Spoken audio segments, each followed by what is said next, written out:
Hello, my dear friends. How are you doing? Hope you are having an amazing day and not having to deal with drama. Ready for new stories I have for you today? Let's go to the first one. And don't forget to listen to the end of the story, guys, to hear my insights. Enjoy the stories, and don't forget to like and subscribe. And of course, don't forget to leave a comment. I, 40 female, work as a nurse at a local hospital, which often means long and unpredictable hours. My husband, 42 male, and I have been married for 2 years, but from the very beginning, there's been a constant point of tension. His ex-wife, Beth, 39 female. They divorced about 5 years ago after Beth had an affair with a coworker. The breakup was messy and left some deep scars. But despite everything, they've managed to co-parent their daughter, 14, pretty well. Their daughter spends half of her time with us and the rest with Beth. One morning, I came home after a long night shift, hoping for some peace and quiet. Instead, I walked into Beth in our kitchen, dressed in revealing gym clothes, preparing breakfast.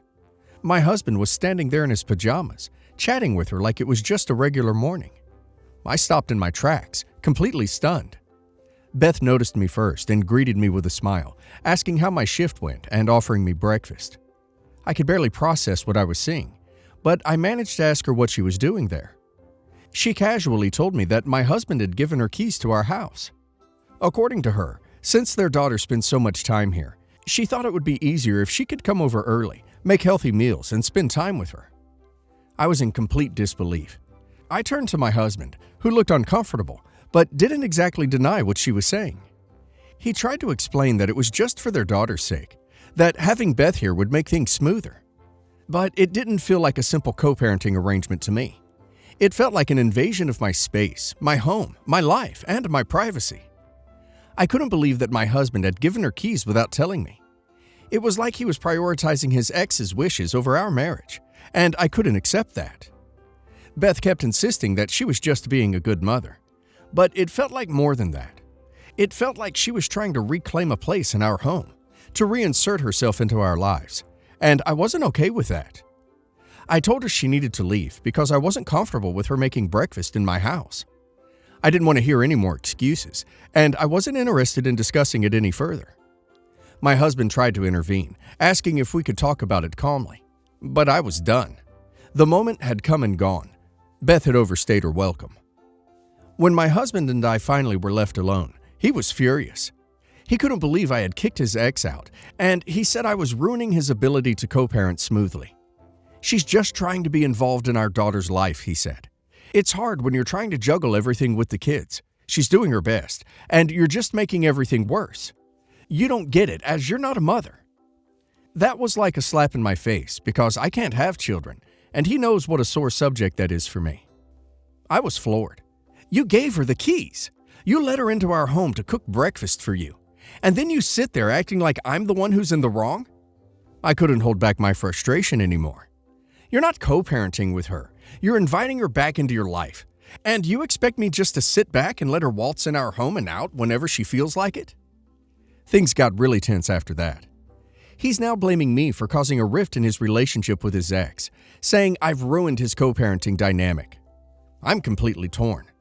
I didn't want to be controlling, but this feels like a huge breach of trust.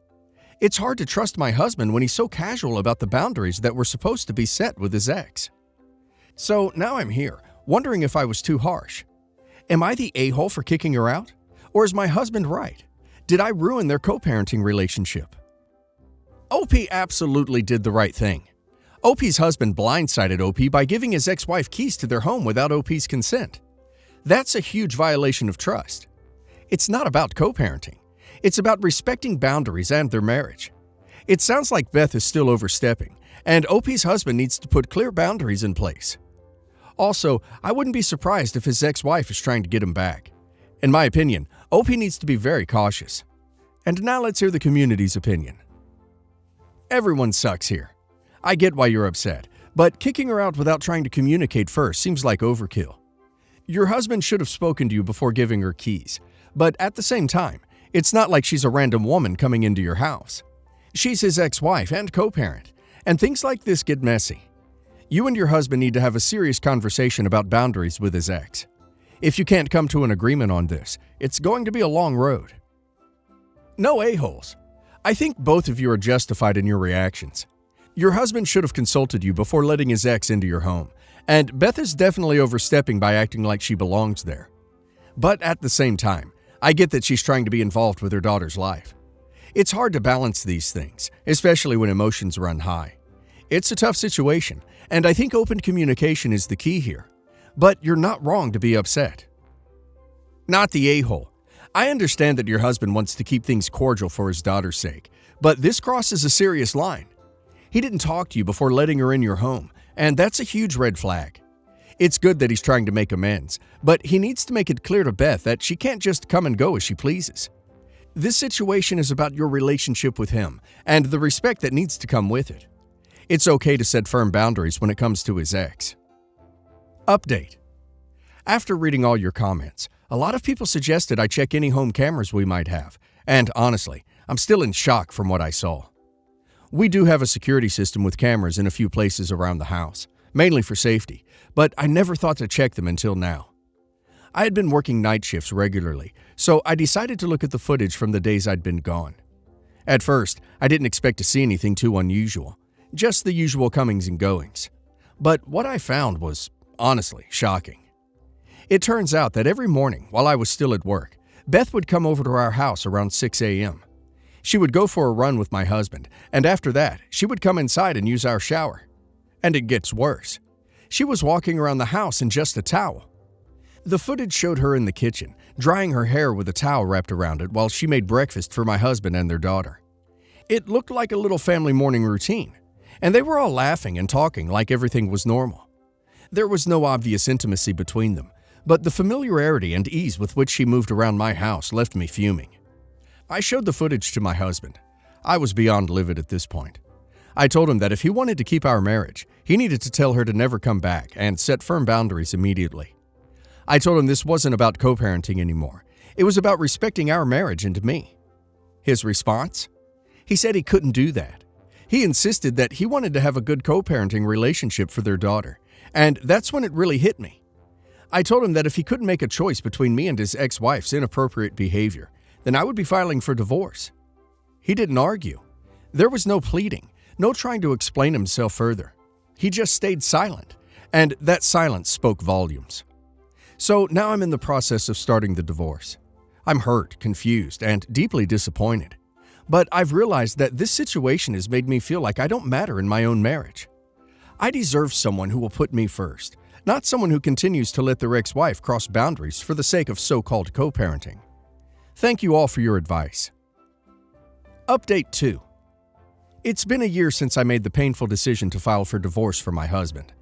Looking back, it feels like a lifetime ago, and the best decision I could have made. Recently, I learned through mutual friends that my ex-husband is reconciled with his ex-wife, Beth. It was surprising news, but in hindsight, perhaps not entirely unexpected, given their history and ongoing so-called co-parenting relationship. Hearing that they were back together made me realize that filing for divorce was the best decision at the time. I, 29 female, am getting married to my fiancé, 30 male, of over 3 years, November 5th. He has an older brother, 33, younger brother, 26, and 2 younger sisters, 28 and 22. I get along really well with his parents and siblings, ever since when we first started dating. I asked his sisters to be bridesmaids and his brothers are groomsmen. All his siblings act happy and normal still, except his 28-year-old sister, M. When we first started dating, his sister, 28, was cool with me, but as soon as we got engaged, she flipped a switch. It started with her storming off when we announced our engagement, Christmas time last year. She apologized and said it made her feel bad about her recent relationship, lots of therapy and issues going on, and accepted being a bridesmaid anyway. She's gone from being friendly to gradually ignoring me anytime she sees me, but also remaining involved in wedding activities, like when I went dress shopping and had my bridal shower. She criticizes everything about the wedding every step of the way, out loud. My future mother-in-law and fiancé have both called her out on her behavior, but it doesn't help. I've confronted her about this gently. I don't do well with conflict, and asked if I did anything wrong. She denies anything is wrong and brushes me off. Fast forward to last Sunday. Em asked me to grab some coffee out of the blue. She said she's given a lot of thought to admitting this part of her life to someone, but felt she had to. She said that she and fiancé fooled around and eventually had S, which continued for a bit, but stopped years ago before me. She said she can't help but feel the only reason they stopped was because society gave them no choice, and that anything besides what they swore would be a secret couldn't exist. According to her, they stopped when fiancé moved out of his parents' house. I don't believe one word of it. I just couldn't take it anymore. I freaked out and told her she's lying. I told her to never speak to me again and that she will not be allowed anywhere near my wedding. I told fiancé, and he was shocked. I told him I don't want her at our wedding, and I know it hurt him. He didn't push back, but he said it's going to cause a lot of family issues, and they're going to tear her apart if they find out what she did to me. He called her and lost it on her. He asked me to give it a little bit of time before I pull the plug on her being at the wedding, even though it's warranted, and that it's ultimately my decision, but he does want her there. I have a lot of anxiety from this building up, and I don't want her there at this point. Who even says something like that? But I just feel guilty because I know that I can't remove her quietly from the wedding. That she's going to be his only sibling not there, and not in photos, etc. I don't even know how we would explain it to family. It's been a couple days, and she hasn't reached out, but I'm just so confused because it's next month, and I don't want this to blow up last minute. Am I the a-hole? I hate to be this person, but are you sure she's lying? There are lots of people in this world who harbor and hide dark secrets for decades before they are exposed. I was leaning towards it being a lie, but the fiancé still wanting her there makes me wonder. If one of my siblings said that crap to my fiancé, uninvited immediately, especially with the wedding so close. If it was like a year before the actual wedding, I'd hold the invite based on them receiving therapy, etc., and how things progressed. I just can't imagine how a sibling can have one say such statements and still want them to be at their wedding. This is a hard one to answer. How are you sure she is lying? I'm not even sure I can explain how, but besides it being completely disturbing, and him never showing any signs of being capable of disturbing behavior, I just trust my partner. We've spent the last few years being vulnerable to each other and building that trust. Was M ever territorial about your fiancé? Like, why the sudden change in behavior following engagement? I mean, engagement signifies you are not just another girlfriend she has met, but her brother's the one, making her feel threatened. She was really chill and sweet when I first met her. It went from 0 to 10 when we announced the engagement, and it progressively got worse from there. But she's also been having issues with her own relationship during that same time frame, and everyone seems to be using that as an excuse for her acting like this.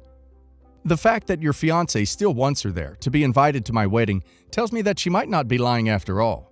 If that was true, he would be so disturbed that he wouldn't be comfortable around her for a long time. Tell him that if he still wants her to be in the wedding, you might lean towards believing her, and watch how he reacts. Not the a-hole. Yes, the a-hole. She confided in you and you got mad at her immediately without any proof that she is lying, except your instinct. This story seems to explain her radical change in behavior. You should have listened to her carefully and taken the accusations seriously instead of dismissing them immediately. One thing that is conspicuously absent from your post is a statement by your fiancé that this did not happen. Your post makes it sound like your fiancé is upset that she told you.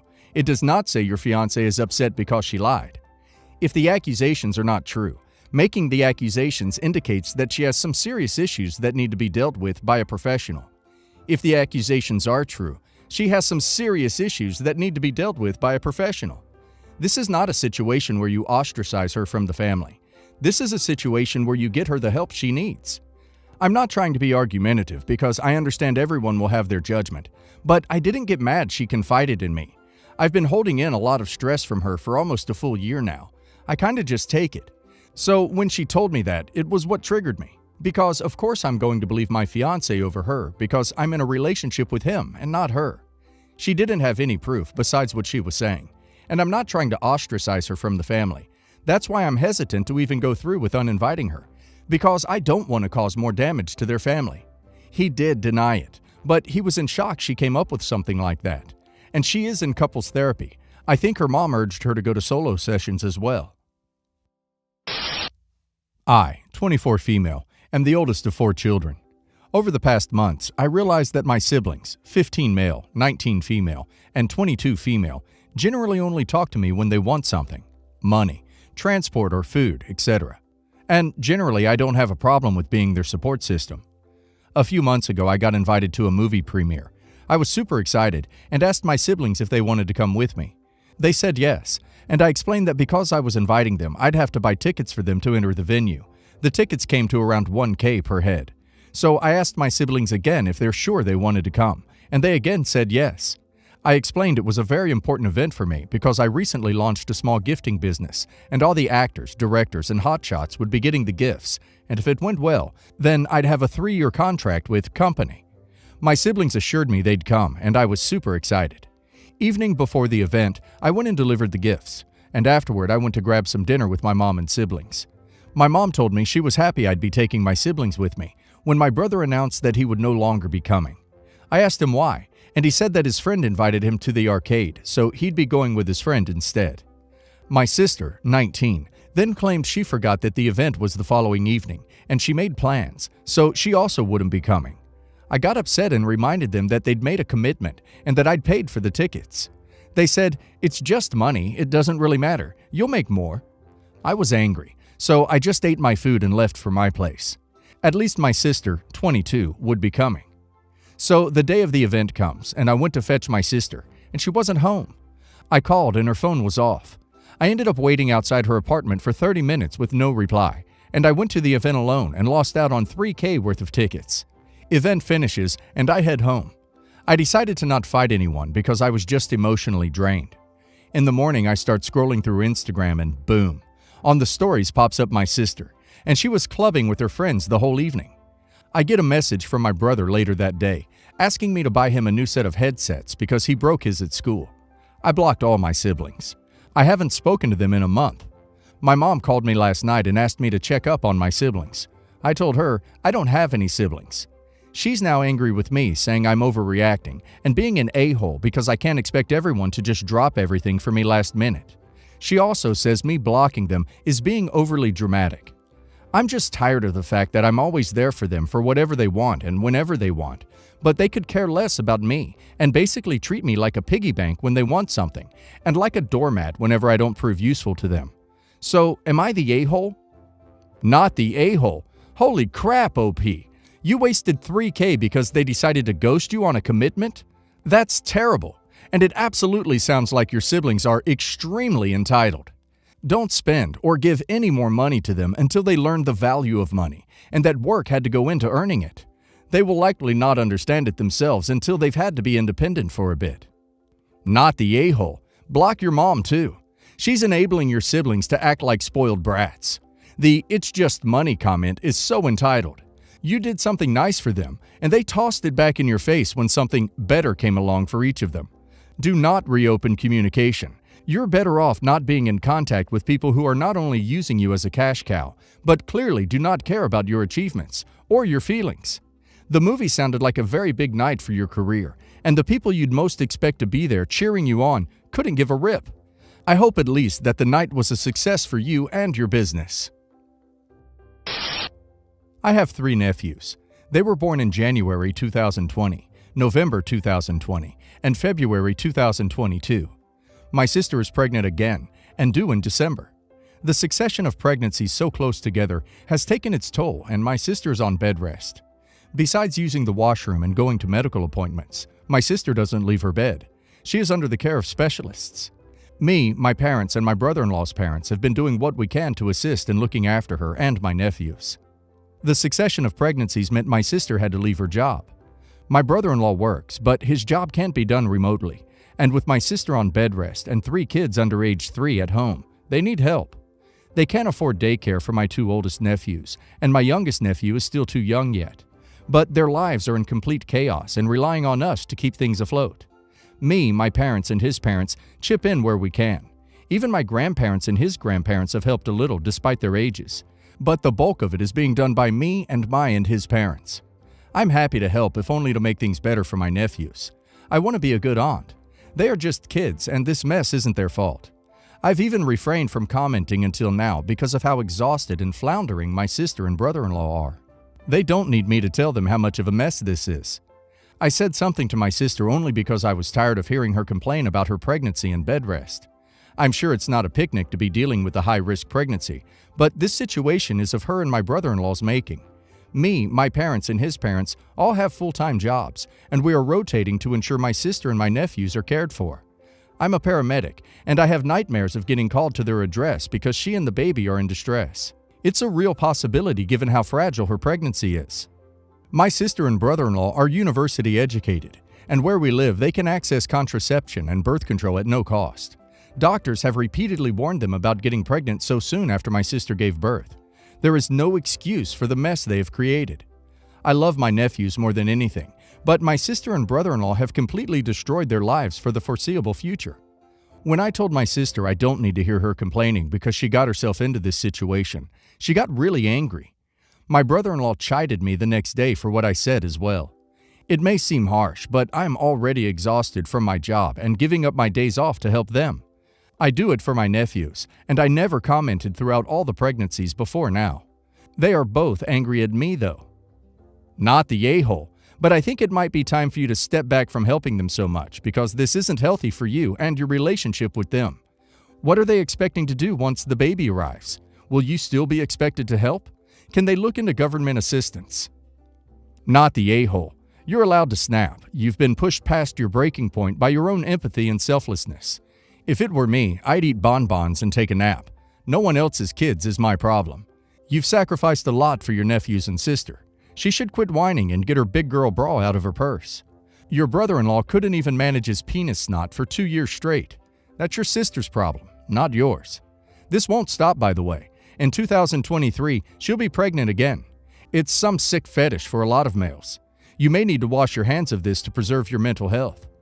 Not the a-hole. Their lack of proper planning does not obligate you to be a Mary Poppins stand-in.